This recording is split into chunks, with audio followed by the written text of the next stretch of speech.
This is Comic Picks by the Glick. Yeah, I'm your host, Jason Glick. How's it going, Jason? What do you have on tap for us today? Oh, well, it's like there's kind of like a difficult selection as to what to talk about here because we're basically crossing over the bridge from the old year to the new year. It's like you want to think hey, let's try like finish off some old business. What do you want to talk about from the last year that wrapped up that you want to talk about now and like close off the bloody stump and all. So it's like I may have like some titles to talk about that for the first few podcasts of this year, but this year it's like when it came to talking about stuff that I wanted to finish up and that I had wanted to talk about. Well, I guess I wanted to resort to Marvel Unlimited because as comics get more and more expensive, and and as Marvel and DC just think that hey like $3.99 comics and $4.99 comics are the way of the future. I think no, it's not. And especially when you're running stuff like like Predator versus Wolverine, which is like running either like $6 or $7 an issue. It's like, god damn it, that's like insane.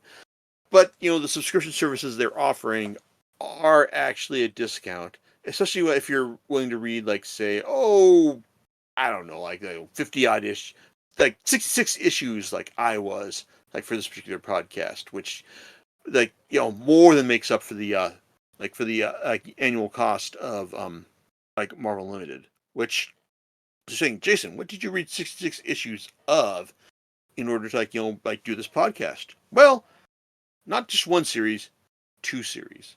Why two series? Well, because the one series I was thinking about doing, focusing on for this podcast, turned out to be not quite as good as I was hoping, and that's why you're getting like a quasi duo podcast about two series at Marvel written by one Kelly Thompson, who has done lots of good work for the publisher, particularly in her it's writing for the X-Men, and also rehabbing the long-standing relationship between Rogue and Gambit. Not just revitalizing their relationship in her Rogue and Gambit miniseries, but also doing it to the point where she did a 12-issue series where they were married together called Mr. and Mrs. X, which I really liked. And hey, if Marvel wants to do like a Rogue and Gambit by Kelly Thompson, deluxe edition that collects this original series miniseries plus the Mr. and Mrs. X 12-issue run, then yeah, you should absolutely go out and buy that. Definitely before her run on Captain Marvel, because well, her run on Captain Marvel, which is what I was planning on focusing on for this podcast. Well, it's not bad. It's definitely not bad. It's perfectly fine superhero action stuff that that was originally set up to launch in the wake of the Captain Marvel movie for back in 2019. So because I liked Thompson's work both on her Rogue and Gambit stuff, and also her work on stuff like Heart in the Box with Meredith McLaren, which is a fantastic series and fantastic issue miniseries. And you should get it either from the original Dark Horse reprinting, or the reprint that was done earlier this year. It's but her Captain Marvel run was, after reading it and rereading parts of it,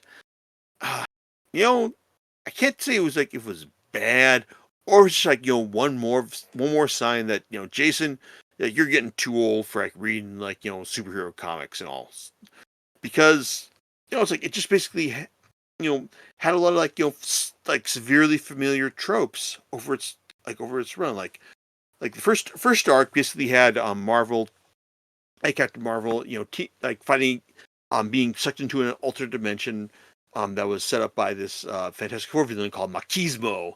It's he's bad because he's toxic masculinity personified, and he basically just through like through this like cosmic bullshit action, like basically saw a lot of like all the people on Roosevelt Island sucked into this like his own dimension, like to be his like personal toys and all. It's like and it was like Captain Marvel has to save them along with all the other like superheroes that were sucked in it's like as well. It's fine. It's all right. It's like and then you get the next arc, which basically involves like her like her life being it's like being undone after like a negative article comes out saying like oh hey like like Captain Marvel tried to save me on Roosevelt Island and my life went to hell as a result. And then it's like her having to deal with the fallout from that, and also a new superhero on the block called Star, who is just like being all awesome in front of like everyone else. It's like and you think like, hey wait a second, a new superhero who's showing up to be like all awesome instead of Captain Marvel. Like wait a second, maybe she's kind of like an evil like villain as well. Wouldn't you know it? That's how it is, and that's kind of how it is for a lot of the storylines in like in Thompson's run. Like we're just dealing with a lot of familiar stuff where Captain Marvel like is on the back foot, but then has to like get like find a way to like overcome like like the evil villain's plan. Like as far as things go, sometimes it's played out in a more interesting fashion, like in the storyline that follows like the introduction of Star, where we get like it's called Last of the Avengers, where like we're introduced to Captain Marvel taking out like Iron Man, Thor. It's like and like you're wondering like why is she doing this? Well, it turns out like she's being pressured by like another like villain from obscure like Inhumans arc. And it's like okay, like that's kind of cool in the sense that you don't know what's going on initially, but then it kind of slowly resolves itself into into something like more familiar. And it's like it just keeps on going with that, like then she gets like placed in the role of like of accuser for the Kree Empire. It's like in the in her fourth storyline, which is a tie into the Empire arc. And there's some interesting stuff there, like in that she gets introduced to her the half sister she never knew she had because of her Kree heritage. L'Oreal, who was like accused of like murdering all these civilians in this like wartime action. But Marvel feels like no, there's got to be something more going on here. But it's just of course there is. And then in the story that follows, like like she gets thrown into into a dystopian future, following up on the Captain Marvel the End storyline, where like she sacrificed herself in order to like restart the sun and like let this timeline live on. But this timeline now like is being host to like like people who are just suffering, and also like a scion of Namor and the Enchantress, who's like saying, oh, I've created this like great future for everyone to live in. It's like, but he's also, but no, who really he hasn't, because that's the way these things always work. There's always like some bad actor like leading into these like like dystopian futures that don't work, and then when she has to like deal with the repercussions of that because Ove escapes he's the scion of Namor and the Enchantress, who wants to hey I'm leading a dying timeline. Why don't I just like go to the modern day timeline and just like establish my reign there? Well, when he does that, Carol decides to oh well I've got to like short my defenses of magic. So hey, Doctor Strange, can you help me out here? Like the bit where she like swaps bodies with him in an early arc, which is a tie into the War of the Realms storyline, was fun. The bit where she like accidentally sleeps with him because she's having like some bad times, and just like wants to like just let loose and all, like that was interesting. But then it's like she when she decides like, oh, I've got to learn magic in order to deal with Ove and the threat he represents. Well, everyone tells her that nope, this is not going to work. So you're going to have to like find your your lease on magic from someone else. Well, it's like she has to like she's not going to get it from Doctor Strange. She's not going to get it from the Scarlet Witch. Oh, but wait, maybe the Enchantress, who is just always willing to troll like these upstanding people with magic. We think she'll help her out. Just keep quiet about the fact that oh, I'm going to like I need this your knowledge in order to to like stop your future son from taking over the world and all that kind of thing. So that's fine, but at the same time, it does lead into like another interesting storyline after that, called the Trials. That you're kind of wondering like what's going on here, where Captain Marvel winds up in a like in a world where she's like only has her physical strength to rely on. That was kind of interesting because you just don't know what was going on there. Hmm.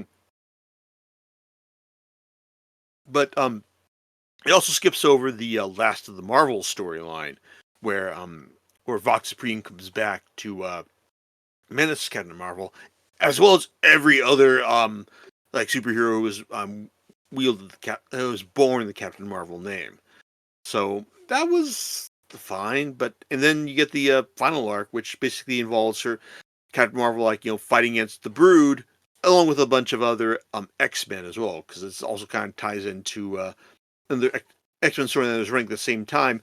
But it's forgivable because she also allows Thompson to write Gambit and Rogue together as a couple again, and so that was fine. But I think that's kind of like my main issue with this series, because it's not bad at all, but it's really just resolutely fine. Like it's perfectly competent superhero writing that doesn't offer any like surprises or irreverence to tell you that hey, this is like like we're having fun here. It's like it kind of feels like Thompson was like being like observed within like an inch of her life, in terms of like hey, this is what Captain Marvel has to represent here, like for like for this run. And it just feels really standard. I mean, if you've never read a superhero comic before, then yeah, maybe it's a good introduction to like the tropes and styles that are on offer here. But as speaking as someone who's read and is very familiar with the goings on here, this was really like very kind of disappointing, and really kind of like not interesting overall. I mean, like it was it was easy reading, to be honest. I mean, I burned through these 50 issues like surprisingly fast, to be honest.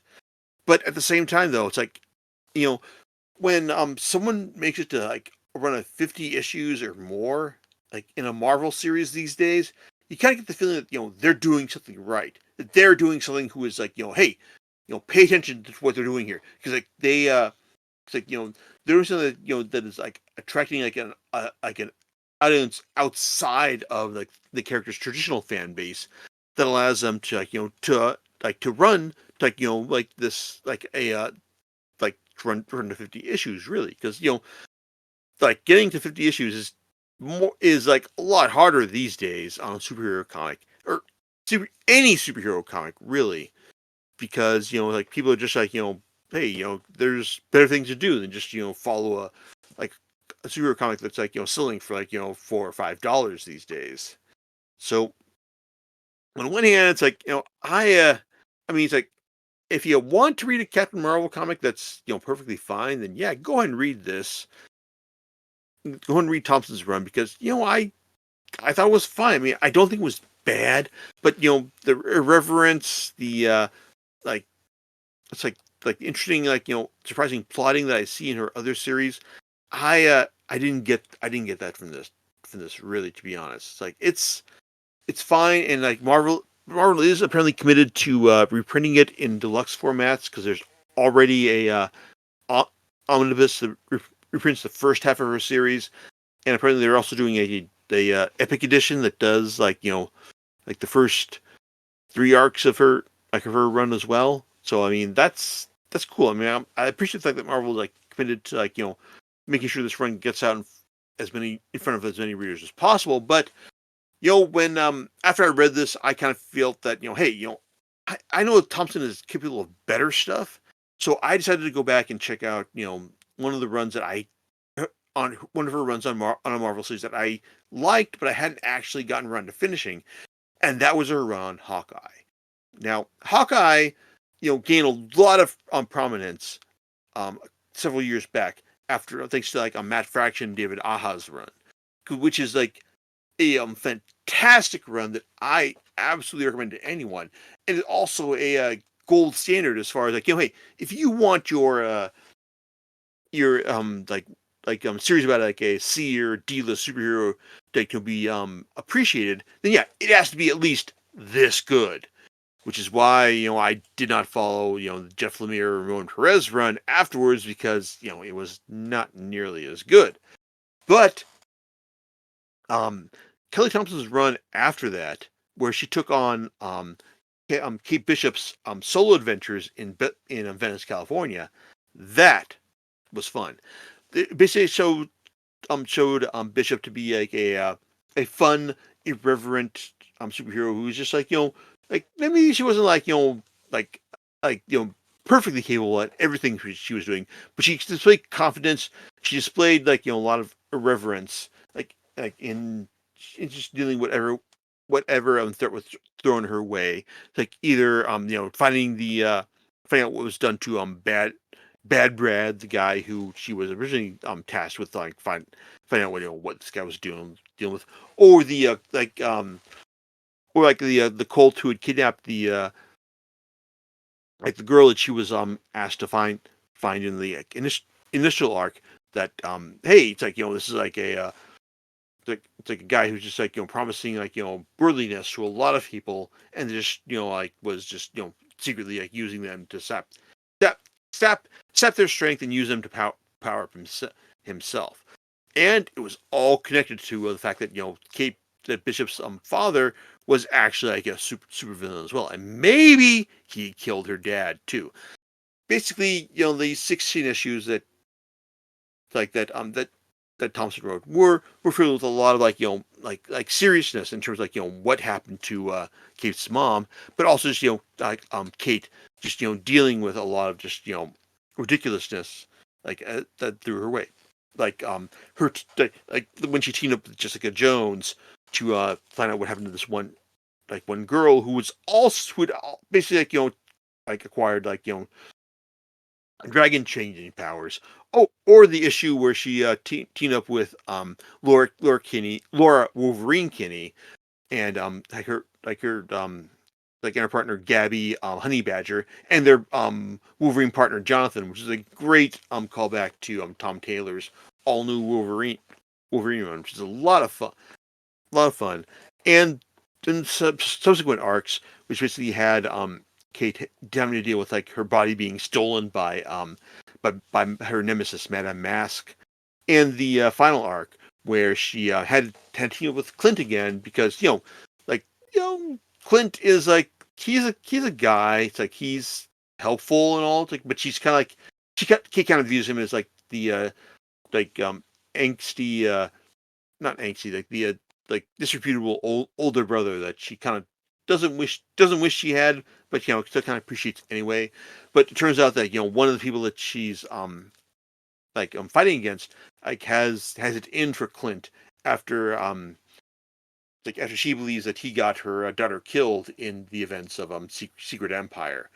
So that the final arc is like a nice mix of like superhero expectations and irreverence that I really enjoyed, and also I did not realize led into like uh, Thompson's West Coast Avengers run, which is also a lot of fun. It was only 10 issues, but now reading like recognizing that that led into that led out of um like her Hawkeye runs, that kind of makes me appreciate this more. So it's like, I guess if I'm saying like, if you want to read one thing from Kelly Thompson, like from this podcast, go read her Hawkeye work, as well as like her West Coast Avengers stuff. Um, and even though it ran for like half as long as her Captain Marvel work, it's twice as good. I'm not kidding you, really. It's like it really is. I go read Hawkeye, go read Kelly Thompson's Hawkeye, go read her West Coast Avengers, and that's good fun. But Captain Marvel, I don't know. It's like it's fine. I guess the less you know about superhero conventions, the more you'll enjoy that. I guess really. All right. Well, hey, I mean, can't every one of them be winners, I suppose? No, but I was really hoping that I wouldn't have to talk shit about her Captain Marvel run, but really go read like Hawkeye and West Coast Avengers. All right. Well, there you go. You know what you're going to be talking about next time.